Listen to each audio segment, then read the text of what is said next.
Hello. Welcome to Hexal Dutch School. Today, we are going to learn about the Dutch letter S.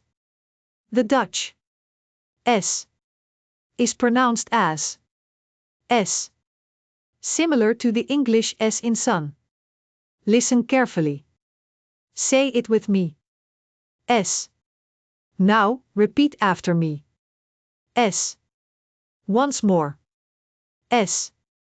Let's practice it a few more times. Listen first, then repeat after me. Say it again. S. Now a little faster. S.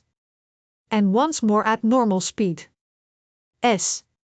A common mistake is confusing S with Z.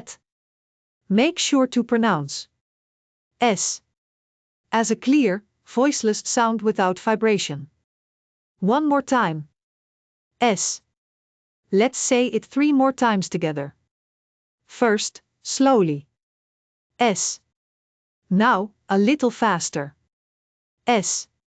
Finally, at normal speed. S. Great job. Keep practicing. See you in the next lesson.